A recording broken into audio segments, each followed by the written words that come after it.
বন্ধুরা সবাইকে স্বাগত জানাই। আজকে আমি আরেকটা নতুন ভিডিও নিয়ে এসেছি।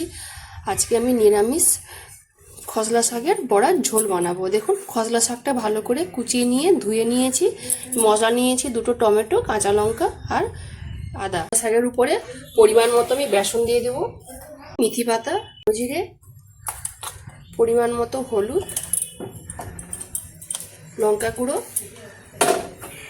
পরিমাণ মতো নুন আর চিনি।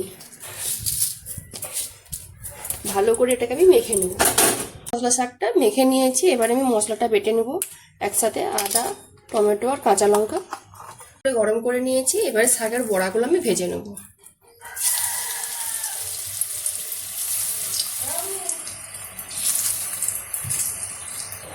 সব আমি দিয়ে দিয়েছি। দেবো, একদিকে লাল লাল করে ভাজা হয়ে গেছে আর এদিকে লটে দেবো।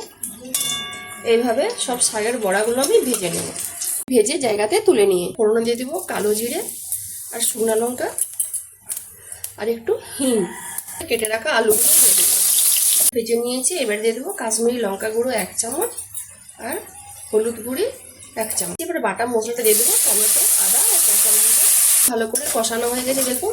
এবার দিয়ে দেবো ফেটিয়ে রাখা টক দই, জিরা গুঁড়ো আর একটু গরম মশলা গুঁড়ো।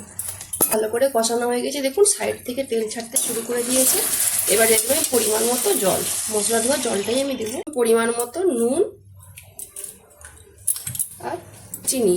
নিরামিষ তরকারি একটু চিনি দিলে ভালো লাগে, 1 চামচ চিনি দিলাম। ফুটে নিয়েছে আর দেখুন আলুগুলো আমার সুন্দর সিদ্ধ হয়ে গেছে। এবারে ভেজে রাখা শাকের বড়াগুলো আমি সব দিয়ে দেবো। 2 মিনিট ভালো করে ফুটিয়ে নিয়েছি। এবার উপর থেকে ধনেপাতা কুচানো ছড়িয়ে দিয়ে আমি নামিয়ে নেব। জায়গাতে ঢেলে নিয়েছি। আর যারা শাক খেতে পছন্দ করেন না তারা এইভাবে বড়া বানিয়ে নিরামিষের দিন বানিয়ে খাবেন। যদি রেসিপিটা ভালো লেগে থাকে তাহলে অবশ্যই একবার আমাকে কমেন্টে জানাবেন। যেসব বন্ধুরা আমার রান্নার ভিডিও দেখতে পছন্দ করেন তারা আমার পেজটাকে লাইক করবেন, শেয়ার করবেন। আর যারা ইউটিউব চ্যানেল থেকে দেখছেন তারা সাবস্ক্রাইব করে পাশের ঘন্টাকে ক্লিক করবেন। সবাই ভালো থাকুন, সুস্থ থাকুন আর সাবধানে।